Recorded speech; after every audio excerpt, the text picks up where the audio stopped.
संघर्ष हमारे जीवन में बहुत ज्यादा रहे हैं, लेकिन हमारी पढ़ाई को लेके हमारे बाबूजी ने कभी भी मतलब है कि कोई समझौता नहीं किया। उसके लिए उन्हें जो भी करना पड़ा। एक समय ऐसा था कि रहने के लिए घर नहीं था, तो फिर स्थिति ऐसी आई कि कैसे रहा जाए, मतलब कैसे क्या हो जाए। तो माँ लोग चली गई मामा घर, माँ और दोनों छोटी बहन। हम नहीं गए क्योंकि हमारी पढ़ाई थी। 5वीं कक्षा का मैं विद्यार्थी था उस समय। तो मुझे आज भी याद है कि एक आदमी केवल सहयोग के लिए लिया गया था और बाकी ईंट मैं पकड़ाता था, बाबूजी खुद कर नहीं लेते थे और खुद मिट्टी का गारा से बनाया गया घर है ये, और खुद ये सब किए थे।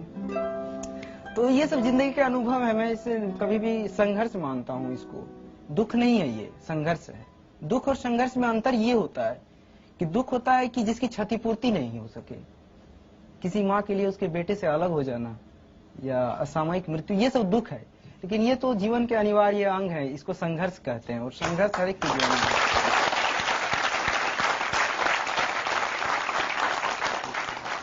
पिता ने आपको पढ़ाने के लिए अपने खेत बेचे भी हैं? जी हाँ, हमारी 80% खेत बिक चुके हैं। और जब पहली बार सिलेक्ट नहीं हुए तब उन्होंने क्या कहा था? हाँ, उन्होंने एक चीज कहा था, मैंने ये चीज बाद में मैंने जाहिर भी किया कि इस भावना को। तो उन्होंने कहा था कि हम बोले कि बाबूजी पैसा कहाँ से आएगा, हम ट्यूशन पढ़ाएंगे मुखर्जी नगर में या यहाँ पर मिल जाते हैं यहाँ पर। बोले कि नहीं, तुम ट्यूशन मत पढ़ाना और तुम अपनी पूरी पढ़ाई जो है अपने पढ़ाई पर ध्यान दो। धूप में मत चलना, ऑटो में चलना, क्योंकि धूप में चलोगे तो थक जाओगे और पढ़ाई पर इसका बुरा प्रभाव पड़ेगा। अरे तुम्हारे लिए तो हम अपनी किडनी तक बेच देंगे। तो ये एक ऐसी बात थी जो मतलब है कि इस तरह की ये भावना इतनी महान है कि इस भावना के कारण हम कभी भी मतलब अपनी पढ़ाई, अपनी कमिटमेंट से पीछे नहीं हटे। एक बात बताइए, आज अगर आपके पिता आपके सामने खड़े हों तो आप उनसे क्या कहना चाहेंगे?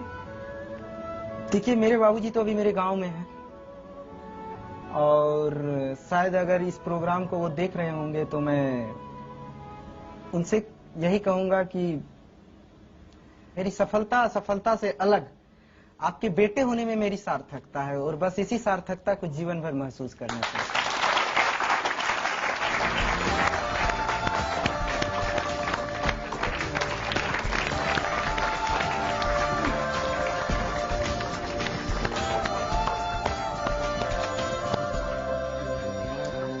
ये तो सरप्राइज। प्रेम कुमार जी, हाँ बोलिए। कभी सोचा था खेती किसानी करते वक्त कि एक दिन बेटा एक सरकारी अफसर, सबसे बड़े सरकारी अफसर की गद्दी पर बैठेगा? एकदम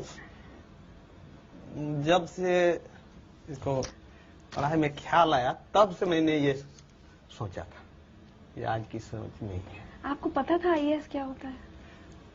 आईएएस क्या होता है ये पता नहीं था, लेकिन अफसर जो होते हैं मेरे जिला के, हाँ। उसको तो देखे थे। हाँ, सही बात है। कभी अपने बेटे से ये नहीं कहा कि अरे तुम नहीं कर पाओगे, तुम कहाँ, मैं नहीं तुम्हारा खर्चा पढ़ाई का उठा पाऊंगा? मैं कैसे कर दूं, वो कभी नहीं सोचा। मैंने खर्चा उठाने के लिए तैयार था, मेरे पास जमीन थी, जमीन बेच कर देते। मेरे पिताजी ने मुझे मरने के बाद दिए। अब वो जमीन में इसको देता मरने के बाद, तो ये मैंने सोचा कि मरने के बाद क्यों मैं दूं, अब ये दे दे, और रहेगा तो बेटा का और नहीं रहेगा तो बेटा का। उधर देखिए। सिंधु जी के बेटा कैसे हो? आप खाने पाने के ध्यान दीजिए। आज तुम्हारे लिए गुड़ रोटी बनाई है। आज ट्रेनिंग में ज्यादा खाना पीना का ध्यान दीजिए। आज तुम्हारे लिए हम दुल्हन खज के रखे हैं, रिश्ता तय हुआ है। खाना आपको तैयारी गुड़ रोटी है।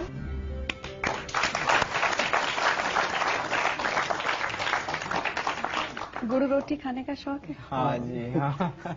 बहुत गुड़ रोटी खाता था। आपसे सारे देश के पिता सीख लें, एक मिसाल कायम की है आपने कि किस तरह से एक पिता अपने बेटे से ये तक कहता है कि मैं ये नहीं कहेंगे कि कोई अपनी किडनी बेचे, लेकिन आपने एक मिसाल कायम की है कि अपना सब कुछ कुर्बान कर बेटे को पढ़ाया, खेत बेचे। आज जिंदगी लाइफ की तरफ से आपको सम्मानित किया जा रहा है।